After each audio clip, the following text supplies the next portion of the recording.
I want to ask you how to let go of the addictions, food, to technology, to networks, social networks. I see myself so hooked there and I'm tired, but I don't know how to let go. It's a very obsessive kind of behavior that I don't First want stop. anymore. You come all the way here and you're still doing the same things. So why am I externally attached? Why am I chasing after the old when I'm trying to find something new? I'm trying to find myself. I have to stop. And when I feel that pull, go back. In. Because there's always something internal that we're trying to avoid when we move outside. All of the addictions in the world are to escape pain, to escape healing, to escape taking responsibility, to escape maturity, to escape being with ourselves.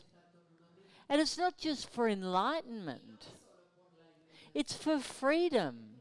If you're always a victim to the outside, being pulled here, pulled there, oh, I want sex, oh, I want to drink, oh, what are my friends thinking? Where are you? Where are you? This is the big question. And why am I not here? I came here to be here. So get rid of it. Get rid of the telephone. When you start doing something different, go and express. Use the facets. Once you really cultivate consciousness, everything else becomes unimportant. Once you cultivate consciousness, everything becomes unimportant. Yeah? It's not important. Because this is changing all the time. But the only real change is internal. Once I change myself, the mirror changes. I'll tell you a story. This is a Buddhist story. And there was a guy interviewing an enlightened monk. He said, "What did you do before you got enlightened?" He said, "I used to go to the well and collect water and take it to my master.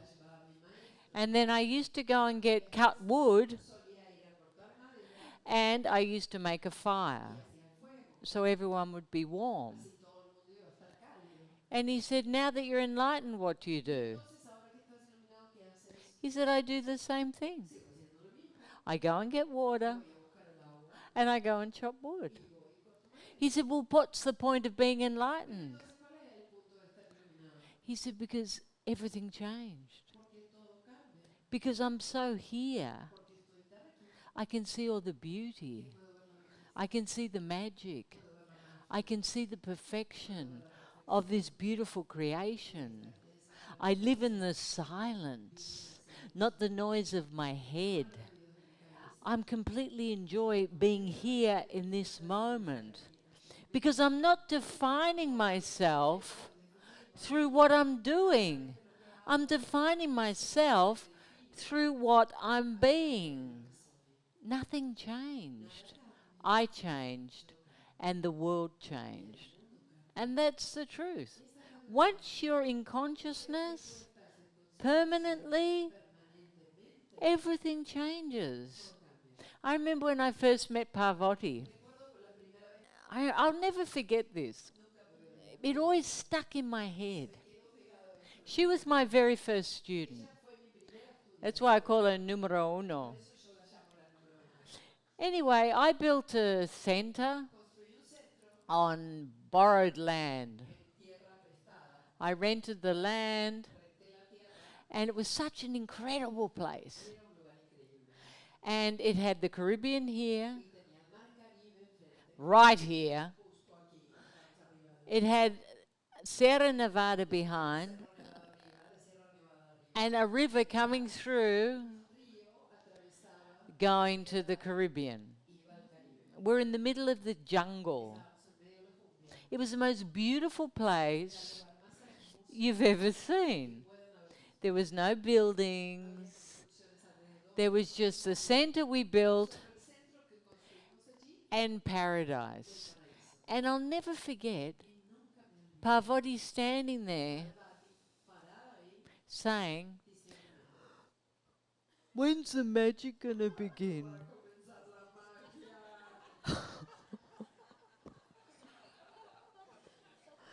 And I remember looking at her thinking, how blind are they that cannot see?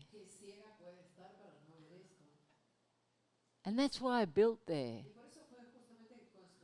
Because if you couldn't see magic in that place, you'd have to realize that it was you.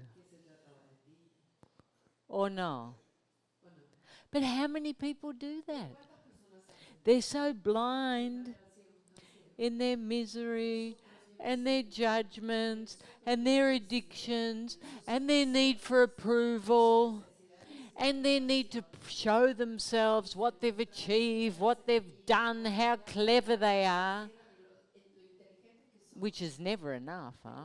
Never enough. Doesn't matter if you win an Olympic medal, get a Pulitzer Prize.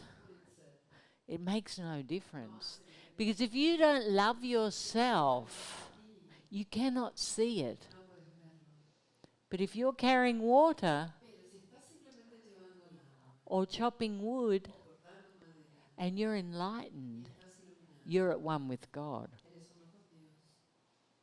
So that's why I teach this. This is why I teach this. Because I had everything. And I had nothing. Nothing. Because I couldn't see it. Come visit our webpage for books, movies, and our wonderful retreat centers. Isha's simple yet powerful system is transforming lives around the world.